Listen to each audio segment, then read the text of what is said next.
I woke up to a pounding headache, holding my hand up to block the sun from my eyes. Everything from last night is a blur, but I remember bringing someone home. Looking around, I notice he is gone. He must have left at some point during the night. I groan and stare over at my alarm clock on my nightstand. I have an hour to get to work. Just great. Slowly get up out of bed and stumbling into the bathroom. I do my business before sighing loudly as I see my reflection in the mirror. I have raccoon eyes and my hair looks like a bird's nest. I don't have time to shower. It takes me 30 minutes just to walk to the diner. I pull the hair tie out of my hair and lean forward to brush my hair. I brush until I don't feel any more tangles and puts it back into a messy bun. Next was my face. Instead of taking the makeup off, I take a wet wipe and clean up the smudges and do little touch-ups, looking at myself satisfied with how I look. It's not bad, I look presentable, but my uniform and my bag are at Kristin house. So I will have to wear a Sunday dress and hope Jake doesn't get on my ass about it. Grabbing a light blue Sunday dress out of my closet and toss it on my bed. I run over to my dresser and pull out underwear and a bra. I quickly put them on before slipping the dress on. Shit, shoes. I'm seriously going to be late. I run back to my closet and start digging around until I find white pair of flats and put them on. Glancing over at my alarm clock, I panic. Fuck me. I run towards the door and make sure I lock it before stumbling down my apartment stairs, but catch my balance as my feet hit the sidewalk. By the time I reach the diner, I was out of breath as I walk through the front door. You're late. I hear Jake call out from the kitchen as Kristin smirks at me. Look at you doing the walk of shame. She winks at me. Walking behind the counter, I pour myself a cup of coffee. Looking around, I am happy to see we aren't busy yet. Yeah, well, my uniform and my bag is at your house. Not to mention this hangover from hell. I tell her. Boyd walks out of the kitchen, a smirk forming across his face as he sees me. Nice of you to show up. How was your night? He asked me and holds up a finger. 1 second, hold that thought. He says. He takes pancakes to table 8 and walks back over. Yes, do tell cause I was wasted, Kristin says as she props herself up on the counter. There isn't much to tell you. I don't even remember who I went home with. I remember drinking a lot and dancing, but I don't know who I went home with. I know the sex was great, but that's about it. I tell them honestly as I sip my coffee. Boyd just nods. So you don't remember who you went home with? He questioned me with a sly smirk on his face. I shake my head. Why? Do you? I asked him. He laughs. Yeah, I do. But it's going to be so much fun not to tell you. He says, and before I can question him, Jake come out of the kitchen. Why aren't you wearing your uniform? He snaps at me. I sigh. I left it at Kristin house. It also needs to be washed. I will be wearing it tomorrow. I tell Jake. Jake stares at me intensity for a few seconds. Better be. He says, handing me the tub full of silverware and hand towels. Kristin, go find something to do. He snaps as he walks back into the kitchen. As I am placing a fork, knife, and a spoons onto a hand towel and rolling it up. Hearing the bell at the front ring. I look up to see Virgil and Dean walk in wearing matching black suits. Kristin places 2 coffee mugs down on the counter. You wouldn't happen to know who Willow went home with last night, would you? She asked. I watched a smirk go across Virgil's face. Okay, I know you know. Now since Boyd won't tell me, will you please tell me? I asked Virgil. Sure, it was Damian. Virgil says as he picks up his coffee and drinks it. My face goes pale. You're joking. I tell him as Dean speaks. No, he isn't joking. This can't be happening. I had a one-night stand with the ruler of this little town. I worked so hard to be invisible to certain demons because I didn't want to die. As if he can read my mind, Dean answers, relax, you aren't going to die. If Damian wanted you dead, you wouldn't have woke up for work. He says as he answers a phone call and walks over to table 2 with his coffee mug in hand. Kristin nudges me. He is right. I wouldn't worry too much about it. It's not like you're pregnant or anything. She whispers to me as I freeze. Shit, did we use a condom? I bite my bottom lip and shake my head.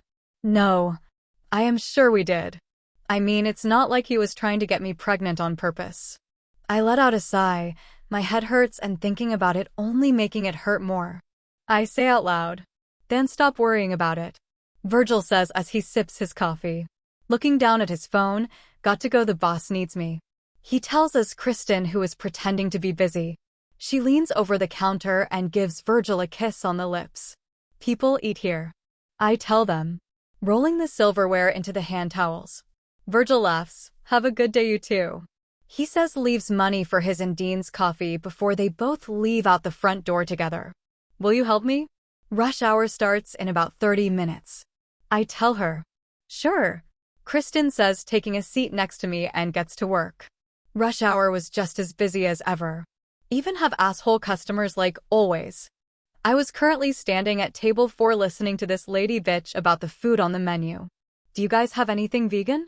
She asks in a snobby tone. We have water or air. I say, finally tired of this bitch. I've been standing here for an hour listening to her complain about everything. My hangover wasn't helping my mood either. Watching as the woman gasp loudly with her hand on her chest. Excuse me. She yells. What did you fart? I asked her with a blank stare. I have never. She snaps as her and her friends get up and leave the diner. I roll my eyes and walk back up front to see Kristin laughing. I knew you had a backbone somewhere. She says happily. Yeah. Well, my head hurts and that bitch just wouldn't shut up. She doesn't like the menu, she can go somewhere else. I say as I sit on the bar stool and lay my head down on the cool marble surface.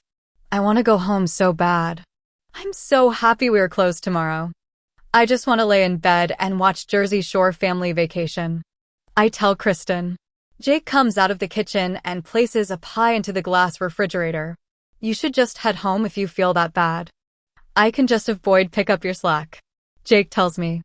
I shake my head. No, I can at least try to finish rush hour before I leave for the day. I say tiredly as I stand up.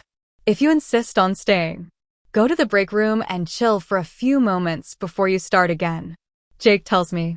Nodding my head, I get off the bar stool and head into the back. I tiredly walk to the break room to find the door is shut, which is weird since Jake never closes them.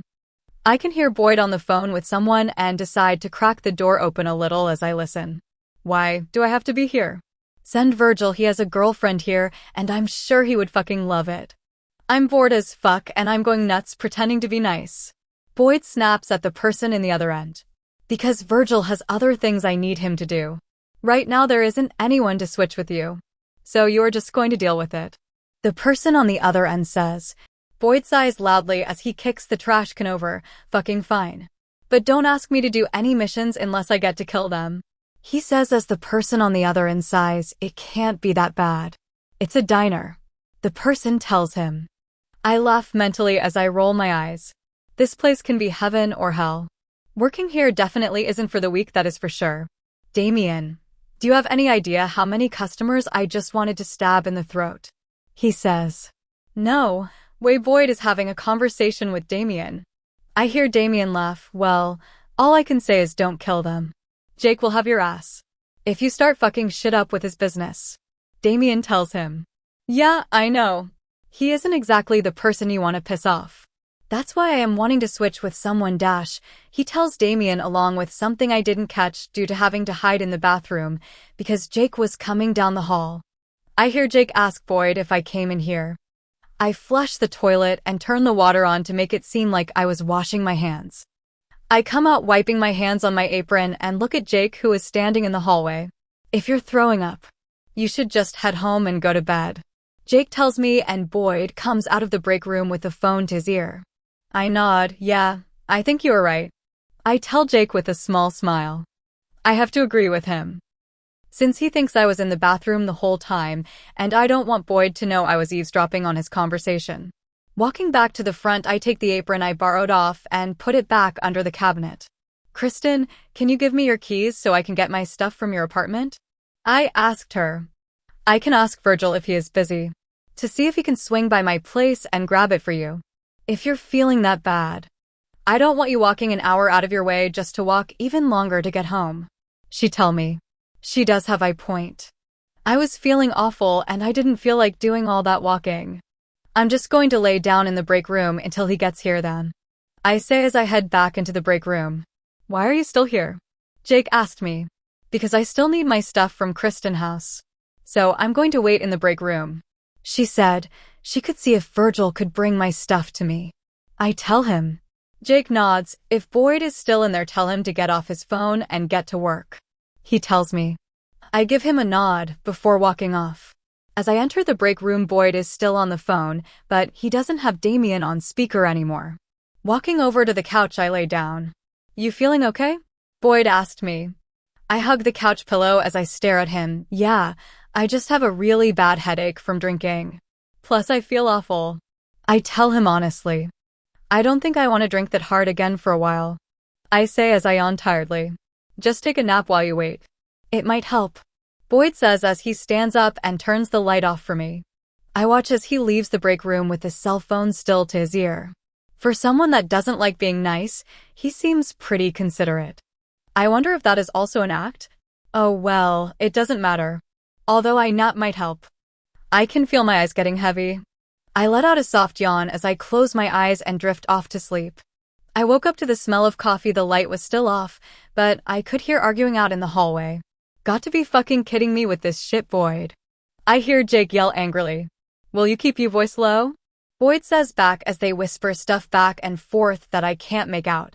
I slowly stand and stumble to the doorway and open the door. It takes a moment for my eyes to adjust to the light. Did Virgil bring my stuff?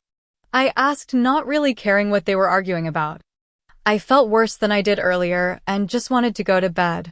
Yeah, it's in my office, Jake tells me. I nod and head towards his office. I walk inside and pick up my bag, along with a plastic bag that has my uniform inside of it.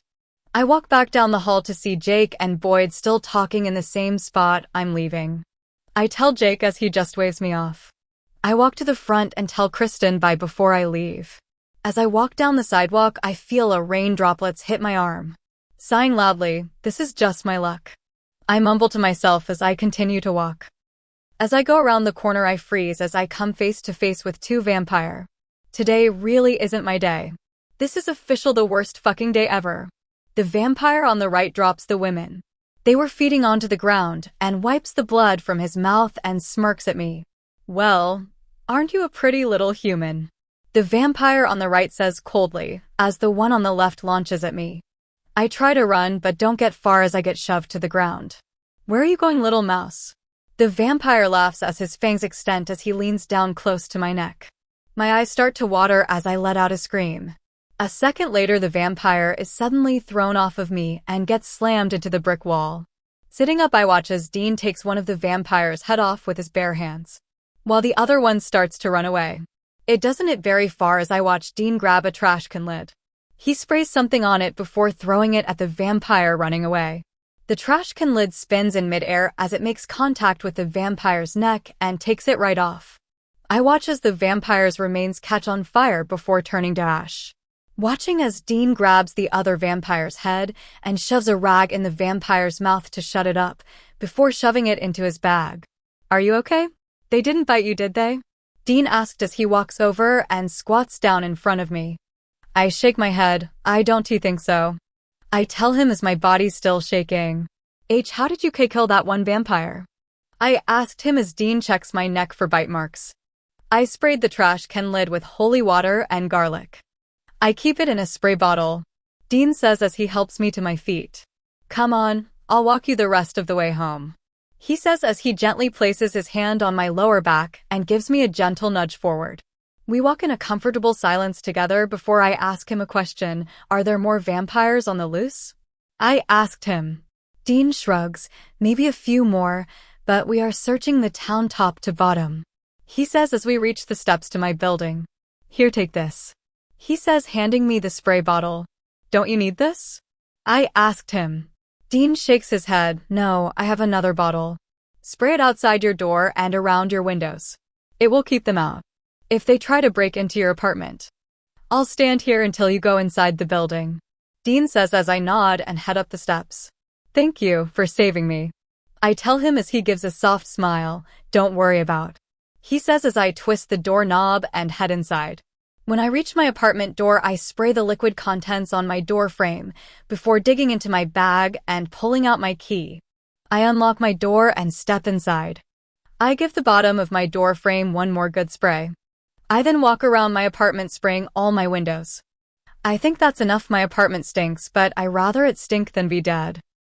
I let out a yawn as drop my bag and uniform in the living room as I walk towards my bedroom. I kick off my flats and slide out of my dress and pull my bra off. I grab a huge shirt that goes down to the middle of my thigh before climbing into bed. Finally, I can get some sleep. I pull my pillow to me as I hug it to my chest and close my eyes. Please download Novels Ago and search the code in the upper left corner to continue reading.